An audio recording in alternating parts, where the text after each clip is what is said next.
ঘোষণা হোৱা নাই, কিন্তু হয়তো বিহুৰ পিছত বহাগ বিহুৰ পিছত যেহেতু যিকোনো মুহূৰ্ততে নিৰ্বাচন ঘোষণা হ'ব পাৰে, হয়তো ছেপ্টেম্বৰ, অক্টোবৰ বা ডিচেম্বৰলৈ যাব পাৰে, ক'ব নোৱাৰি। কিন্তু আমাৰ দলটোৱে সদায় নিৰ্বাচনৰ কাৰণে সদায় প্ৰস্তুত হৈ থাকে।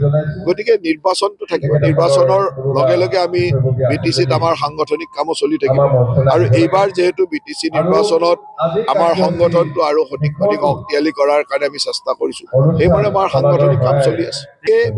আমাৰ মুখ্যমন্ত্ৰী ডাঙৰীয়াই আগতে কৈ থৈছিলে যে আমি BTC অঞ্চলৰ নিৰ্বাচনত বা BTRৰ নিৰ্বাচনত প্ৰত্যেক দলে নিজাববীয়াকৈ ইলেকশ্যন খেলিব। যদি ক'ৰবাত কিবা মিলা মিছা হয় সেইটো সময়ত দেখা যাব, কিন্তু আমাৰ দলৰ কাৰ্যকৰ্তাসকলক নিজস্বভাৱে নিৰ্বাচন খেলিবৰ কাৰণে প্ৰস্তুত হ'বৰ কাৰণে কৈছিলে। গতিকে এতিয়াতো নিৰ্বাচন অহা নাই, গতিকে একে আষাৰে মিত্ৰতা হ'ব নহ'ব এইবিলাক আমি ক'ব খোজা নাই। কিন্তু আমাৰ দলীয় কৰ্মীসকলে এটা বাৰ্তা আছিল যে সকলোৱে এই স্থানীয় নিৰ্বাচনসমূহ নিজে নিজে খেলিব পৰাৰ প্ৰস্তুতিটো চলাই থাকে।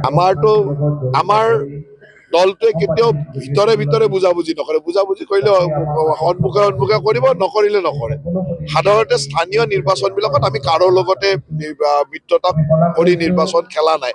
যোৱা বছৰো আমি BTRত নিৰ্বাচন আমি মিত্ৰতাত খেলা নাই। এইবাৰো পঞ্চায়তৰ নিৰ্বাচনত আমি কৈয়ে থৈছোঁ যে আমাৰ কাৰো লগত মিত্ৰতা নাথাকে, কিন্তু বিধানসভাৰ নিৰ্বাচনত আমাৰ মিত্ৰতা থাকিব। বিধানসভাত আমাৰ মিত্ৰ দলৰ লগত নিৰ্বাচন হ'ব। পঞ্চায়ত, BTRৰ নিৰ্বাচন বা এনেকুৱা ধৰণৰ কাউন্সিলৰ নিৰ্বাচনবিলাকত আমি নিজে নিজে খেলোঁ, আগতেও খেলিছোঁ।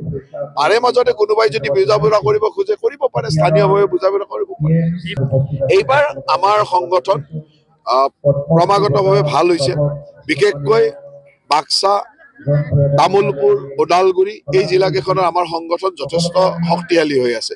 গতিকে মই ভাবোঁ যে 5খন জিলাতে শক্তিশালী, কিন্তু এই 3খনত বেছি ভাল।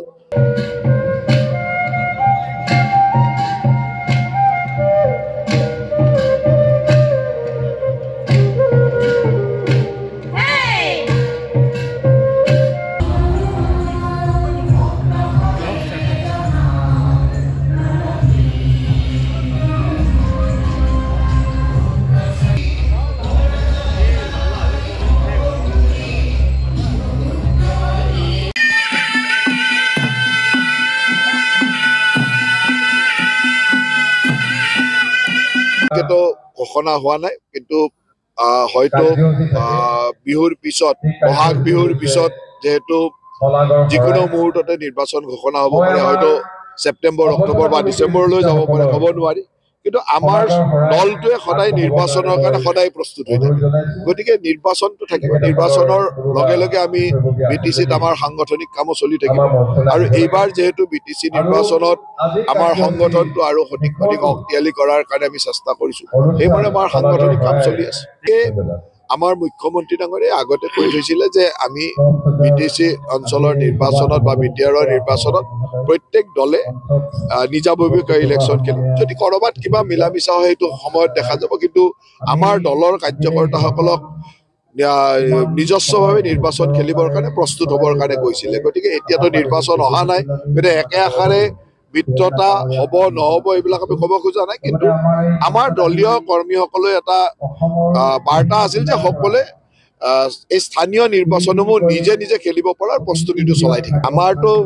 আমাৰ দলটোৱে কেতিয়াও ভিতৰে ভিতৰে বুজাবুজি নকৰে। বুজাবুজি কৰিলে সন্মুখে সন্মুখে কৰিব, নকৰিলে নকৰে। সাধাৰণতে স্থানীয় নিৰ্বাচনবিলাকত আমি কাৰো লগতে মিত্ৰতা কৰি নিৰ্বাচন খেলা নাই। যোৱা বছৰো আমি BTRত নিৰ্বাচন আমি মিত্ৰতাত খেলা নাই। এইবাৰো পঞ্চায়তৰ নিৰ্বাচনত আমি কৈয়ে থৈছোঁ যে আমাৰ কাৰো লগত মিত্ৰতা নাথাকে, কিন্তু বিধানসভাৰ নিৰ্বাচনত আমাৰ মিত্ৰতা থাকিব। বিধানসভাত আমাৰ মিত্ৰ দলৰ লগত নিৰ্বাচন হ'ব। পঞ্চায়ত, BTRৰ নিৰ্বাচন বা এনেকুৱা ধৰণৰ কাউন্সিলৰ নিৰ্বাচনবিলাকত আমি নিজে নিজে খেলোঁ, আগতেও খেলিছোঁ। তাৰে মাজতে কোনোবাই যদি বুজা বুজা কৰিব খোজে কৰিব পাৰে, স্থানীয়ভাৱে বুজা বুজা কৰিব পাৰে।